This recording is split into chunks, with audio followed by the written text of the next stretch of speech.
الرحيم الحمد لله حمد الشاكرين والشكر له شكر الحامدين. تبارك ربنا وتقدس له جميع المحامد، وأشهد أن لا إله إلا الله وحده لا شريك له تمت كلمته وعمت رحمته وفاضت نعمته، وأشهد أن سيدنا ونبينا محمدا البشير النذير صلى الله وسلم وبارك عليه وعلى آله وأصحابه والتابعين ومن تبعهم بإحسان إلى يوم الدين. أما بعد. The book we're going to start on is called Furu al-Fiqh by Yusuf ibn Hassan ibn Ahmad ibn Hassan ibn Abdul Hadi al-Salihi, Jamal al-Din ibn al-Mibrad. Before we talk about the book and we branch off, let's talk about the author. He's from Syria, from Damascus, from a historic town of al-Salihiyya, which is at the foot of Mount Qasiyun. After the Crusaders invaded Palestine, al-Qudama, which is the family of Qudama, they fled Palestine to this area and settled in this area. And who's from that family? Al-Qudama, Muwaffaq al-Din ibn Qudama, who's one of the most notable ulama of the Hanbali madhab of all times. He served the madhab extensively through various books. He wrote some books for beginners, some books at the intermediate level, and some advanced like Al-Mughni, the brown book. Ibn Qudama rahimahullah ta'ala established a masjid that's still standing today. It's called Masjid al-Hanabila. And that's how the Hanbali madhab became popular in that town. Between the death of the great Hanbali Imam Ibn Qudama and the birth of this author here, Ibn al-Mibrad, is approximately 220 years. Ibn al-Mibrad's lineage goes back to the lineage of Umar ibn Khattab radiyallahu anhu. He actually has a poem detailing his lineage all the way back to Umar. His name is disputed. Is it Ibn al-Mibrad? Or is it Ibn al-Mabrad with a fatha and the mim? Or is it Ibn al-Mubarrid? Which doesn't really matter, but Mahmud al-Arnaut said the majority chose Ibn al-Mibrad, and that's what I settle with. He was born 840 years after the Hijrah, so he wasn't of the early level of scholars, meaning the early centuries, nor is he contemporary. He's actually right around the middle. He died around 500 years ago. That's not too far back with the early Salaf, and it's not contemporary as well. He learned with the biggest ulama of his time, and that's how one develops in ilm and excels. Ilm is taken from ulama. In fact, the best, most knowledgeable ulama of haqq on our time, they're the ones that took or had a vast background in learning from various shuyukh on various sciences, like Shaykh Ahmad al-Uqla rahmatullahi ta'ala alayh, or Shaykh Ali al-Khudayr fakkallahu asra. They had a variety of ulama on various sciences, and that gave them the bedrock foundation to build on and excel. One of Ibn al-Mibrad's students, Shams al-Din ibn Tulun, he wrote a biography, a large volume, and it was a biography on his sheikh. And sometimes what may appear to be the success of the da'wah of a certain sheikh, of course it's from Allah subhanahu wa ta'ala, but after that, the students play a big role as means. And sometimes that's where the failure comes as well. Ibn al-Mibrad, rahimahullah, authored over 400 books. Some are printed, and some, as Zarkali says, that there's still manuscripts in the Zahiriyya or Asad library in Syria. He wrote on fiqh, on hadith, on grammar, on tafsir, on history, even on medicine. One of his books, and it's actually the only book of his I read in the past, is a 2-volume book called Zubad al-Ulum. It contains over 40 sciences. He actually wrote a whole volume with just the titles of his books in it, listed in alphabetical order. And it appears that he dedicated his life to authoring. He died less than 70 years old, 909 years after the Hijrah. Now, as to the book is a small method. It's a small outline. The author didn't write this book independently. It was a chapter from a much larger 2-volume book. And let me break this down to you so you get an idea about the history behind this book and the vast knowledge of the author at the same time. The author wrote a much larger book. From its description, it appears to be a voluminous encyclopedia on various Islamic knowledges, and he called it Jami'ul Ulum. I don't think that book exists today. From what I know, it's not available as a manuscript, nor is it printed. It's probably among those books that are written by ulama that end up getting lost or destroyed over the years. How do we know that book exists? Jami' al-Ulum. The author in another book, the book I told you that is his only book that I read, in the first page of the introduction of Zubad al-Ulum, he referred to Jami' al-Ulum. That's how we know of its existence. The author said in summary, he said, I saw that my book, Jami' al-Ulum, which contained the sciences of knowledge around us, was too big and too difficult for people to understand. So I wrote a smaller, easier book for Tullab al-Ilm to benefit from. And then he said, I sought Allah subhanahu wa ta'ala's aid and sought to take all the information written in this book solely out of the ocean of my mind without using any references, and my success is only from Allah, wa ma tawfiqi illa billah. And I named this book Zubadul Ulum wa Sahibul Mantuqi wal Mafhum. He wrote Jami' al-Ulum, which we don't have. He summarized it in Zubadul Ulum, which we do have. Was written totally from his mind without any references, and it's printed.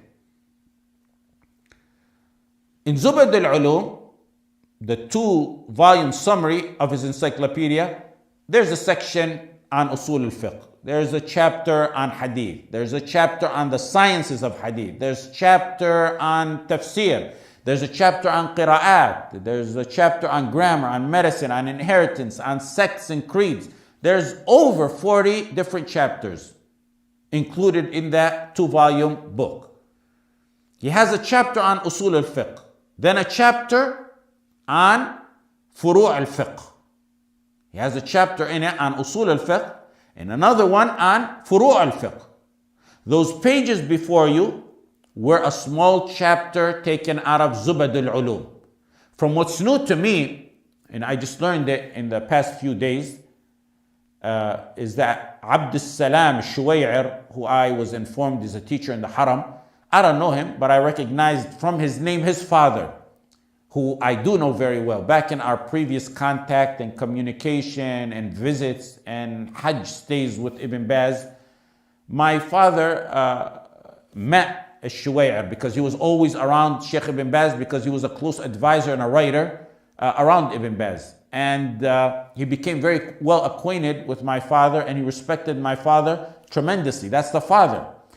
Al-Shuway'ir, the son, pulled the chapter on fiqh from Zubad al-Ulum recently, I'm not sure when, and he published it as an independent book, which was a great idea for Tullab al-Ilm, because when it was suggested to me by my dear and beloved brother to teach this book, I was actually surprised that Tullab al-Ilm in the West would know of it.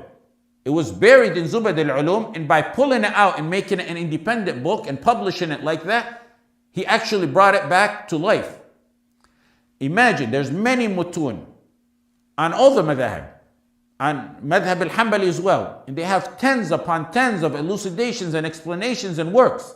Now, I don't think this one in its 500 years of existence has any elucidations that reached us, other than one that I know of by Ibn Jibril. And I was informed, haven't seen them yet, but I was informed that there's more recent elucidations after it was made an independent book. The book, Furu al-Fiqh, is considered a matan, which means it's an outline, it's a summary. It's the opposite of a sharh or a hashiyah. It's the opposite of an elucidation or an explanation. Matan is a form of an outline. It's short, summarized, in easy words, simple sentences, and it's like that so one can easily memorize it. The mutun are short but deep in meaning, and that's so Tullab al-Ilm can perfect those sciences, and they act like a map of that knowledge so one can go off from that. Mutun were known from early centuries, and before mutun were called mutun, their earlier name was mukhtasarat, summaries. Some mutun in this context are regular simple sentences. Some come in the form of poetry. Some mutun are to explain a particular science of Islam, like the one before us. It's a matan on what? Fiqh. Fiqh of what? Hanbali madhab. Al-usul al-thalatha is a matan on what? On tawheed. Some were made to help summarize and outline a certain science of Islam.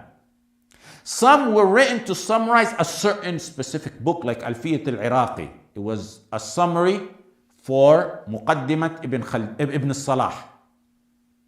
Don't confuse matan in this context with matan in the hadith context. When it's used in the hadith context, matan means whatever follows the chain. The statement or saying or actual wording of the hadith following the chain of narrators. The purpose of mutun is to have an outline of that particular science to work off from. Memorizing is greatly recommended, and it's the method of a lot of the previous ulama. You don't want to be one whose ilm is only notes and iPads and computers in front of them. That's not the kind of people I raise. Using notes or iPad may not always be criticized when given a talk or teaching, but when that's a person's entire storage of ilm, that's a problem. A lot of times, those who are familiar and read a lot, they notice when they hear certain halaqat or khutab or talks, the entire talk was no more than a plagiarized copy and paste. And if that's the level of the person, it's okay.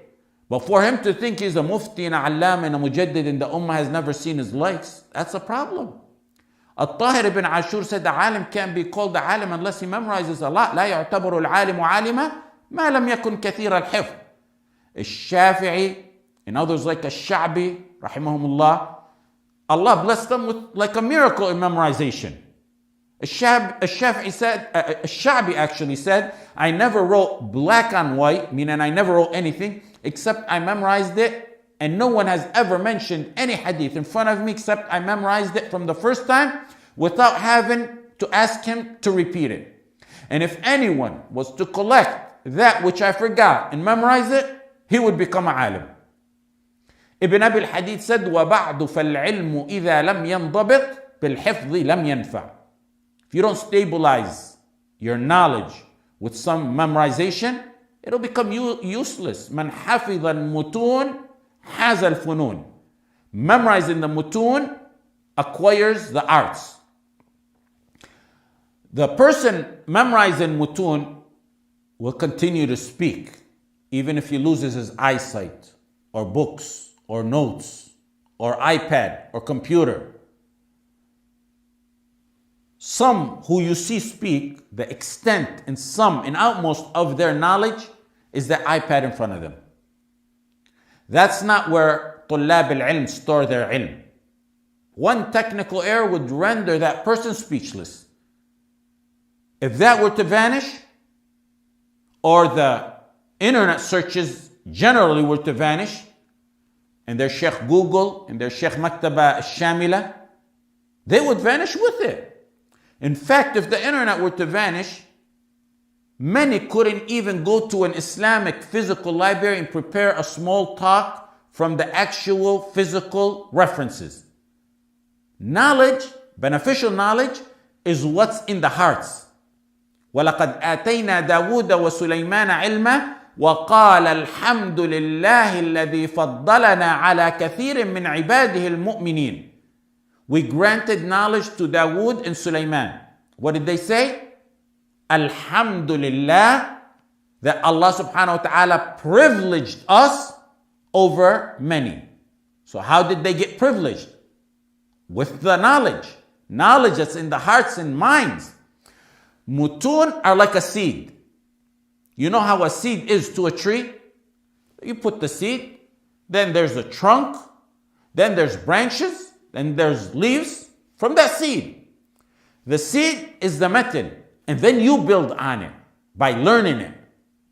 When you learn without a matan, it's like filling a cup with no bottom. The water will go in, but it starts to seep from the bottom. It has many other benefits, like making one eloquent and exposing him to a variety of vocabulary. Memorization is like physical workouts. The more you work out, the more you'll see progress in gaining strength. Hifz stimulates the mind. And if you're consistent, you'll see your ability increase. And you shouldn't overburden yourself, especially when starting out, because you'll quit. With the exception of very few people who Allah subhanahu wa ta'ala granted the special photographic memory, like al-Shafi'i and al-Sha'bi rahimahumullah, Allah created the general masses with very similar abilities in memorization. Some may be a little bit slower than others, but they can catch up and make for it by working a little bit harder. If memorization is extremely difficult, then you try your best to understand to near memorization. Read it and go over it again and again until you're able to repeat it thoroughly, even in meaning. In al-Usul al-Thalatha, those of you who remember, when we had the discussions before or after class, every single individual was able to either recite, and those who didn't recite were at least able to explain the matan thoroughly. A factor that may have helped in that was that we went over the book in depth and in detail, and we moved slowly. Alhamdulillah. You must keep in mind that we're humans, and our life is very short, and our abilities are very deficient. So one needs to choose the sciences he learns. Al-Nawawi rahimahullah suggested and gave priority of some sciences over others. And within those sciences, one chooses the mutun in the books that he memorizes and learns and comprehends to avoid burning himself or herself out. And by that, they'll leave talab al-ilm altogether. This happens quite frequently, and we're asked about it constantly. And you don't memorize and that's it, or understand and that's it. It's not going to be stuck in your mind forever. It needs to be reviewed. What you memorized and what you understood and learned. Otherwise it'll flee. If the word of Allah subhanahu wa ta'ala that's made easy to memorize is more liable to escape than a hobbled camel, then imagine man-made or written books and poems. When they confiscate our books in prison or otherwise, we see firsthand the devastating impact on forgetting because one isn't able to review. The next point is the title. The book is called Furu al-Fiqh. Furu literally means branches or sections. Fiqh literally means understanding or comprehending. The terminological definition is what Ibn Hazm and others said. Knowledge of fiqh is the knowledge of the rulings of the Sharia that are derived from the Quran and the Sunnah. It's the study of Islamic jurisprudence, the Sharia, the halal and the haram. The more scholarly definition is al-ilmu bil-ahkam al-shar'iyya al-amaliyya min adillatiha al-tafsiliyya. Al-ilmu bil-ahkam al-shar'iyya al-amaliyya min adillatiha al-tafsiliyya. It's the knowledge. Fiqh is the knowledge of learning religious, practical matters and rulings that are deduced from the detailed sources. And that's very important, from the detailed sources. It shows, that statement shows, it's the opposite of usul al-fiqh. Usul has general proof. Furu' al-fiqh that we're studying has detailed proof. The fruit of this knowledge is that you know purification, salah, hajj, rights and responsibilities of others, ibadah, hudud and its rules and regulations and details, divided inheritance, and so on. That was furu' al-fiqh, the branches. What's the trunk? The trunk is usul al-fiqh. Usul linguistically means origin of something. The terminological definition is knowing how to derive at rulings from the Quran and the Hadith and Shar'i evidence. Usul is like the trunk of the tree, and the branches would be furu' al-fiqh. Usul would be like the river, and furu' al-fiqh would be the channels coming out from that river.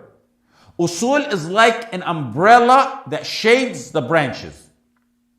Usul, unlike furu', deals with general evidence of fiqh and how to put them in use. And who does that job? A mujtahid does that job. He's the one who deals with that process.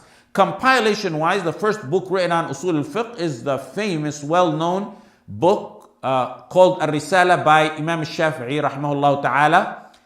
And it remained a reference for a very long time until the ulama after him began to write their own usul books based on their own madhab. Of course, the knowledge of usul fiqh goes back all the way to the Quran and the Sunnah. The matan we're going to study, inshallah, is a fiqh summary. In fact, if it's not the most summarized fiqh matan there is, it's near close to it. The only one I can think of that comes close to it in how short it is Matn al-Ghaya wa Taqrib, which is on the Shafi'i madhab. This book wasn't my choice. It was suggested to me by a very dear and beloved brother. It's a Hanbali fiqh book, but if I was given a Shafi'i matan, like Matan Abi Shuja', or a Maliki matan, like Mukhtasar Khalil, I would teach any of those various mutun on any of the madhahib, very similar to how we're going to go over this. And the conclusion of any fiqh concept would be the same all throughout any one of those books, because it's dalil the dalil that really matters. When we covered some chapters from Zad al-Mustaqna, which is also on the Hanbali madhab, you notice sometimes the opinion of another madhab was the one that was chosen. In fact, books like Bulugh al-Maram and those like it, which is a hadith book categorized under fiqh sections. For example, there's a book on purification, or salah, or funerals, or zakah, or siyam, or marriage, or business. Under each section, there's a hadith or some ahadith. If I were to teach that, or this matan today, or the matan of any of the various madhahib, the conclusion of what a student of ilm gets as a selected and correct opinion from me would be the same, because it's based on proof. So the method I will teach it will benefit bi'idhnillah ta'ala anyone who follows any madhab or no madhab. This book is a beginner's book in fiqh, and that's the appropriate way to climb the ladder of knowledge. You start with the beginners and move up. One of the more advanced books on the Hanbali madhab of fiqh is Ibn Qudama's Mughni. And it wouldn't be appropriate for a beginner to grab some volumes from there and start with that. There's a saying that food for adults kills toddlers. A toddler can't digest delicious, healthy food that older people consume. Skipping steps when climbing the ladder will make you fall. Ibn Qudama rahimahullah wrote books for the various levels of students of ilm in this madhab. For example, he wrote Umdatul Fiqh for first level students of ilm on the Hanbali madhab. He mentions one opinion in it. Then he wrote Al-Muqni', a slight step above that one. He mentions multiple opinions for the issues, but leaves out the proof. Both are beginner books. One is a small step above the other. Then he went to an intermediate level and wrote Al-Kafi fi Fiqh al-Imam Ahmad. He mentions disputes within the madhab, and he would select one with the proof. Then he took it a step further and he wrote Al-Mughni, which is the highest level of his writing on the madhab. He mentions disputes and proofs and other details. Point being, ulama wrote for various levels of knowledge, and that's how it should be attained.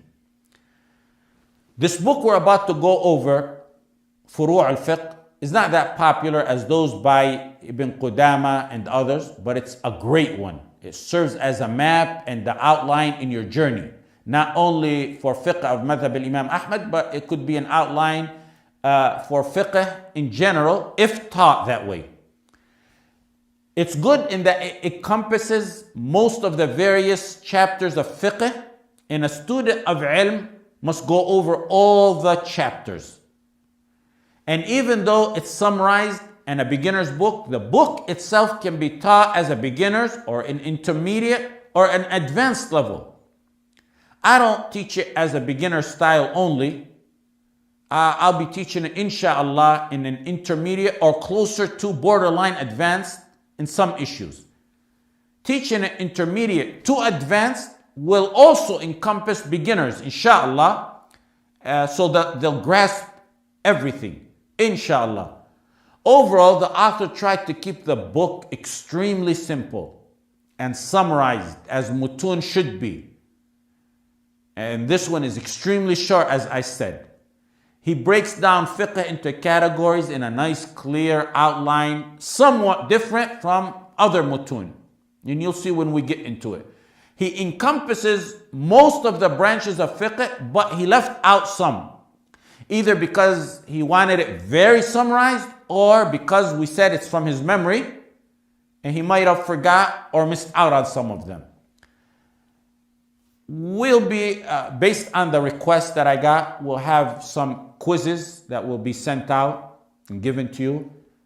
And some suggested to give a certificate at the end. If that happens, inshallah, there will be a verbal test based on that, and a certificate will be given if anyone wants it.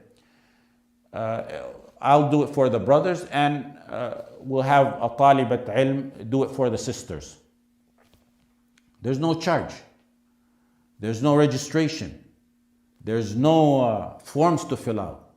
And you do know, I think that's ridiculous stuff to do. So, alhamdulillah, we will start next week with this book. Jazakumullahu khair. Wa sallallahu ala Sayyidina Muhammad wa ala alihi wa sahbihi wa sallam.